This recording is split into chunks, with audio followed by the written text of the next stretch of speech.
I'll stare in your eyes when you ask me how far. I'll say, Jesus, I tried.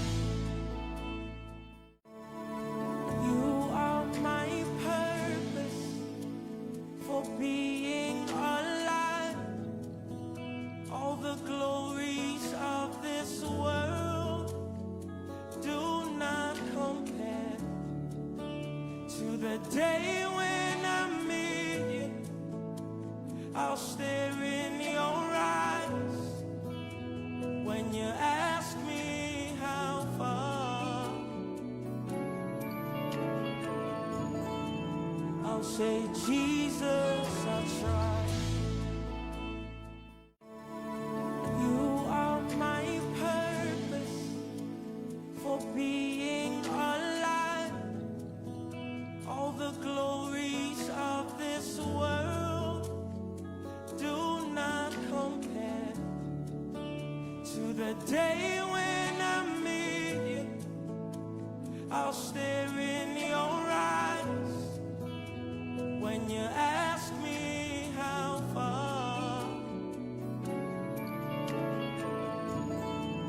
I'll say, Jesus, I tried. You are my purpose for being alive.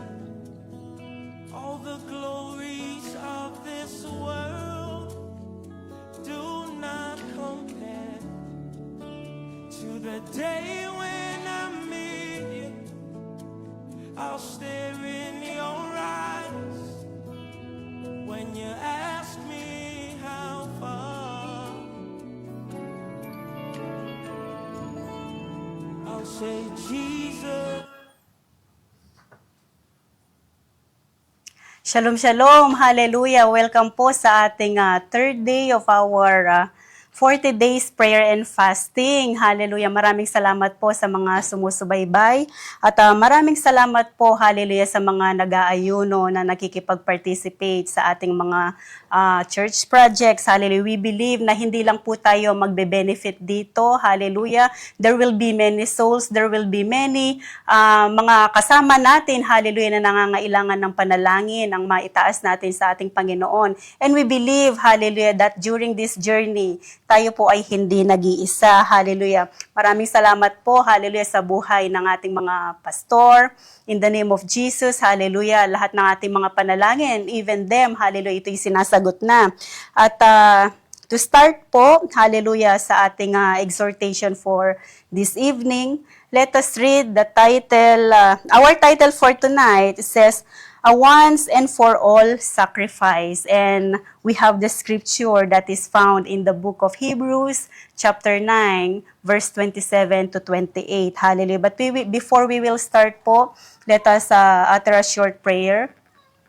Heavenly Father, Lord, in the name of Jesus and by the power of the Holy Spirit, maraming salamat, Panginoon, hallelujah, for this moment, hallelujah, na nagkaroon, Panginoon, hallelujah, kami ng opportunity na minsan pa, Panginoon, hallelujah, aming mapagbulay-bulayan ng iyong mga salita. Maraming salamat, Panginoon, hallelujah, for this third day, and as we believe that ang aming journey, Panginoon, hallelujah, shall be victorious in the name of Jesus. Maraming salamat, Panginoon, simula umaga, hallelujah, hanggang ngayon, Panginoon, kami ay iyong sinamahan. Truly, Panginoon, na kami hindi lamang nabubuhay sa mga pagkain pang physical. Hallelujah, and Lord, kami nananampalataya that you are the bread of life. At we believe, Panginoon, that the man shall not live by bread alone, but in every word that is coming out from the mouth of God. Maraming salamat, Panginoon. Continue to empower us spiritually. Continue to strengthen our spirit. Hallelujah. So that we may align our plans, ang aming mga plano, hallelujah, sa aming buhay nang naayon sa iyong mga purpose. Maraming salamat, Panginoon. And as we read and as we meditate your word for tonight, Panginoon, only the name of Jesus Christ shall be glorified. Just hide me, Lord, hallelujah, at the back of your cross. Tanging maihayag lamang ay ang mabubuting salita na nanggagaling sa iyo. Maraming salamat, Panginoon, and to God be the glory. In the name of Jesus Christ we pray. Amen. Hallelujah. In the book of Hebrews chapter 9 verse 27 to 28 says, And as it is appointed unto men once to die, but after this the judgment. So Christ was once offered to bear the sins of many. Hallelujah. And as we continue, our underlined portion in the verses above, as rendered in the King James Version, seems to suggest that once upon a time, Christ was offered to take away the sins of many. But that's not what it says. It's saying the actual rendering is that Christ was offered once and for all for the sins of humanity. Some of other translations rendered it correctly. For example, the ESV, it says, and just as it is appointed for man. Everybody will say man. And that man, alam po natin na yung pong tao na yon, the one who died once, ang ating Panginoong Heso Kristo. And after that comes judgment. So Christ, having been offered once to bear the sins of many. So, ayun po, tayo po yung magbabalik tanaw. If we remember po last time, na-exhort po ni Pastor Eric that Christ, the God-man. Dito po sa ating paunang scripture, sa ating opening, na-mention po doon that there must be a man who died once. So, ito po yung nagiging essence po noon, that if God remained in His divinity, kung hindi po siya nagkatawang tao, and therefore, He cannot die.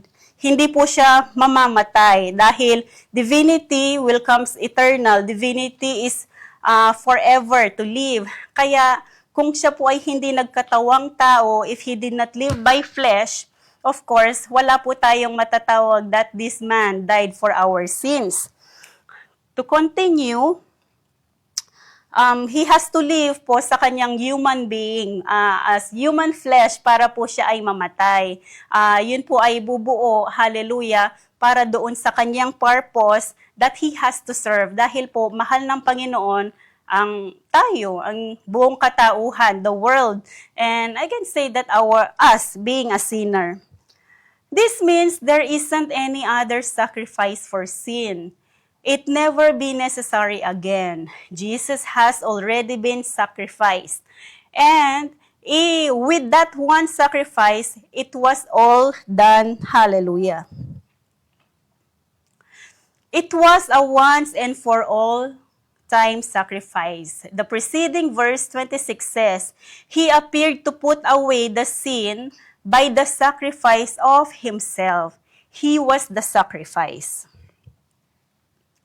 He sacrificed Himself, not something else, not someone else. Hebrews 10:12-14 says, But this man, after he had offered one sacrifice for sin, forever sat down on the right hand of God. So, ayun po, ang sinasabi, di po ba, if we will remember, we have the Bible verse that says in the book of John 19:30. Ang sinasabi po doon, Jesus Christ says, it is finished. Kaya po sinasabi that everything is done, lahat po ay tapos na, and therefore, after that po, after saying it is finished, He bowed His head and gave up His spirit. Then later on, ang sabi po dito sa ating scripture ay He is now seated in the right hand of God. Dahil po, hindi po niya po pwedeng i-declare na it is finished kung may mga natitira pang works that He has to do. At of course, hindi pa po siya mamamatay, hallelujah, dahil kung may mga purpose pa siyang hindi na i-serve. To continue, for by one suffering He had perfected forever them that are sanctified. He has perfected you forever through that one sacrifice. Before Jesus came, the Jews offered sacrifices. Ito na po. Dito po yung sinasabi nating sa Old Covenant, year after year for the whole nation. Yung mga unang tao po ay nagsasacrifice po talaga as burnt offering. May mga ginagawa sila para po ang mga kasalanan ay malinis. Yun po, ang pinipili din po nila ay ang mga lamb that are purified, or sinasabi nating walang spotless, yung mga spotless. So many lambs were slain, but Jesus came as the sinless Lamb of God, the perfect sacrifice, to perfect those who would come to Him.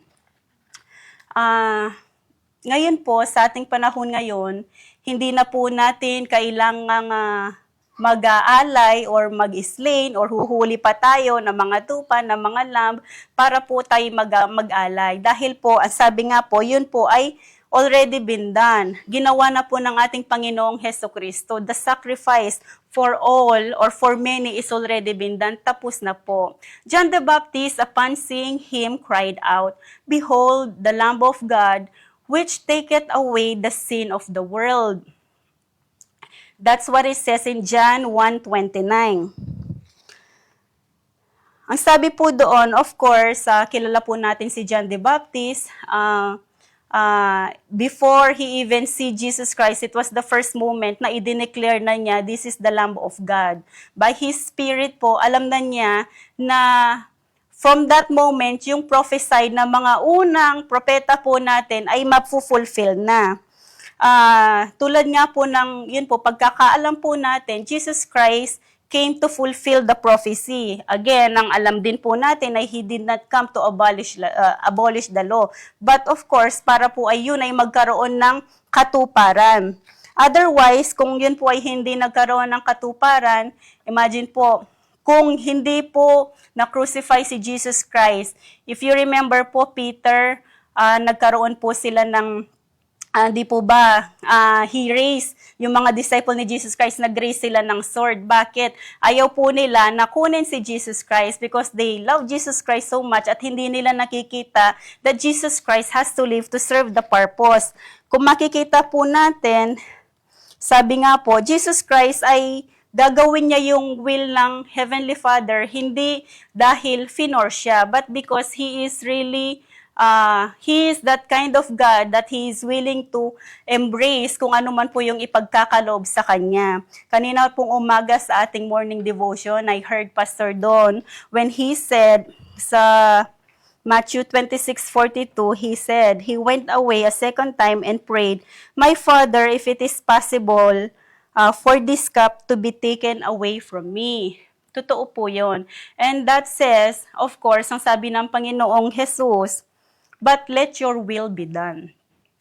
At alam niyo po, di po ba, as we continue, if we will read the book of Matthew 26, kung siya po ay nagpapigil, hindi po magkakaroon tayo ng victory, hindi po tayo magkakaroon ng sacrifice na at least that perfect sacrifice ay hindi lamang po sa atin nananatili, but of course, it will also pass along up to our upcoming generations.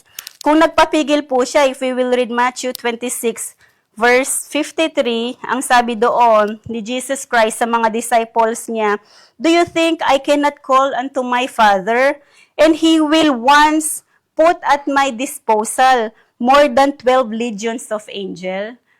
Ang sumunod po na sinabi ng ating Panginoong Jesucristo, "But how then would the scripture be fulfilled? That should be happen." So, ayun po, even po alam ng Panginoong Jesucristo, si Jesus Christ born, at alam na po niya that He is predestined to fulfill the purpose, to fulfill po yung prophecy. Today, there is no need for anyone to try to punish themselves or go through any form of penance for their sins. Christ has been sacrificed for us. Hebrews 10:4-10 tells us something remarkably insightful. It says, "For it is not possible that the blood of bulls and of goats should take away sins. Wherefore, when we cometh into the world, He said, The sacrifice and the offering thou wouldest not, but a body hast thou prepared me.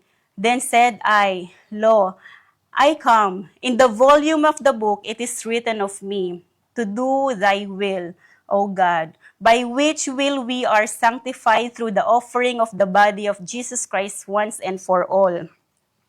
So ayun po, today po, God has never fully pleased. Hindi po siya napiplease sa mga ano yung po pwede nating i-offer, and even our effort and even any kinds of bulls, ang sabi nga po doon, will still not be, they are no match. Kung ano man po yung ini-offer ng ating Panginoong Hesukristo, His blood is really purified, His blood is really clean. Hallelujah. At yun po, because Jesus Christ is sinless, and He lived that kind of identity that is really holy. So si Jesus Christ lamang po ang po pwedeng gumawa noon. Your own sacrifice will never be enough. Ayun po, kahit po tayo magpagod, mag-effort po tayo to exert the effort, our effort may be different because kahit 24/7 mong trabahuhin, even the salvation and for us to be forgiven, it cannot be. Therefore, the best thing to do is to accept the sacrifice of Jesus on your behalf. With that one sacrifice, He perfected you forever. Blessed be God. Hallelujah. So, we can also have reading the Acts chapter 13, verse 30 to 39. Yun po yung makikita natin, the concept that Jesus Christ is made righteous. Tayo din po yun when we accept Jesus Christ. So, ayan po sa ating devotion, hallelujah. Tayo po'y patuloy na manampalataya, hallelujah, dahil ang salvation po ay hindi po natin kayang i-aim on ourselves and even our forgiveness, hallelujah, because we are all being saved by grace. And the blood of Jesus, hallelujah, is more than enough. His blood is never matched to any kind na po pwede pong i-offer. There is the power in the blood of Jesus. With the blood of Jesus, we are being redeemed. Tayo po ay nilinis, we are sanctified, we are justified, and by His stripes, with the blood, of course, we are healed. Tayo po ay patuloy na pinupurify ng ating Panginoon. When we put our trust and hope unto Him, hallelujah, we can also have the access sa presence ng ating Panginoong Hesukristo. And because of His blood, we have also the victory. Because of this blood, we have also the eternal life. And of course, we are not now, hindi na po tayo nabubuhay doon sa Old Covenant because the New Covenant is better. The New Covenant po na inihandog or ini-offer sa atin ng ating Panginoong Hesukristo is we have to live by grace, not by the law. So, to continue po, let us declare po our prayer. Dear Father, I thank you for the sacrifice of Jesus Christ, the perfect and the eternal sacrifice that has sanctified me forever. I rejoice knowing that through His once and for all time offering, I am perfected, justified, and made righteous. I live in the fullness of His righteousness, and in the victory He has won for me. Amen. For our further study po, we can read Hebrews chapter 10, verse 12 to 14, AMPC, Hebrews 9, verses 27, 28, 1 John 4, 10. And to our Bible reading po, we have 1 year Bible reading plan. We can read the Mark chapter 5 verse 1 to 20 and Leviticus 19:21. 2-year Bible reading plan, Matthew 16 verses 13 to 20 and Exodus 2.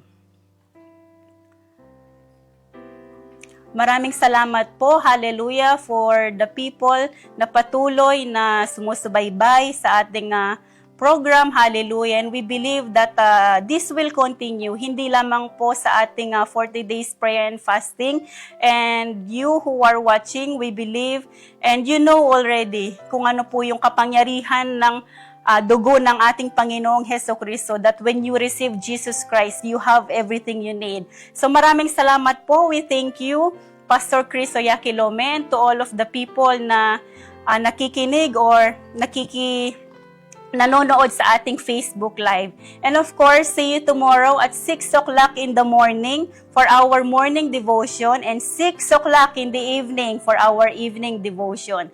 See you and God bless.